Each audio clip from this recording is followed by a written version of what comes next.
As humans, we have individual freedom and inherent worth. However, as an international human framework, these concepts weren't developed and taken into consideration until after World War II. At the time, the newly formed United Nations placed forth the Universal Declaration of Human Rights, noting that disregard for this inherent and inalienable right to freedom, justice, and peace has led to the barbarous acts in the war crimes of World War II. Today, this framework is followed by 193 recognized nations, acting as a common moral language for government policy and cultural practices. While nations have certainly taken great strides since World War II in ensuring that these rights are upheld, it has taken a while for some countries to address human rights violations, allowing things such as discrimination and intolerance to continue to persist to this day. In the European Union, for example, structural racism is still rampant, and the COVID-19 pandemic has triggered an increase in racist and xenophobic incidents against national or ethnic minorities, including verbal insults, harassment, physical attacks, and online hate speech. According to a report by the EU's Fundamental Rights Agency, these incidents were particularly high during February to March of 2020, targeting Asians, Muslims, Jews, refugees, or asylum seekers, and people with disabilities. The pandemic is increasingly being used and exploited as an excuse to attack minorities who've already been subject to human rights violations even prior to it. And in fact, even the police engage in heavy-handed tactics and violence, discriminatory checks and fines, and racial profiling. Many people have died at the hands of the police.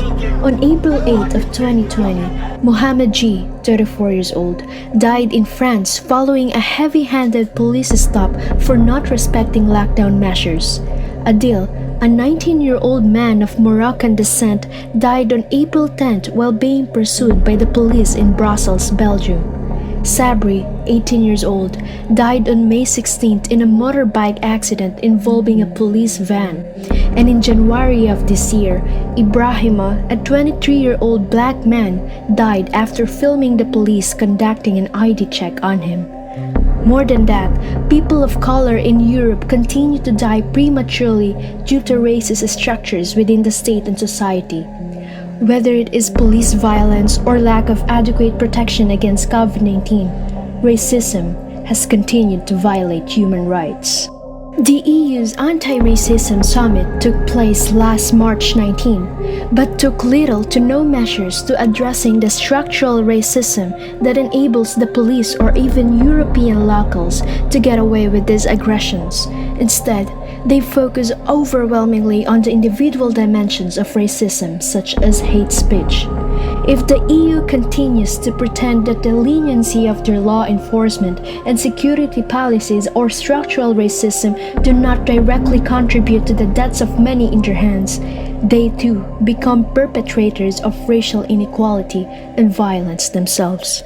Many civil societies call on the EU to take action through investigations, disciplinary actions, and the implementation of accessible and effective complaint mechanisms and safe spaces for communities who are most at risk to be victims. But most importantly, the EU should take the issue by the root and commit to tackle racism, which will require more than conferences and action plans. They shouldn't continue business as usual, especially when a pandemic doubles the threat to entire racial and ethnic communities.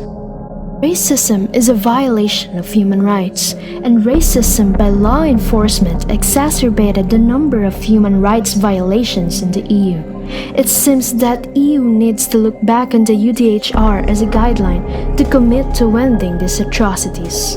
Nie zgadzam się, żeby rząd odbierał mi moje prawo. Po prostu chcę żyć w godnym kraju.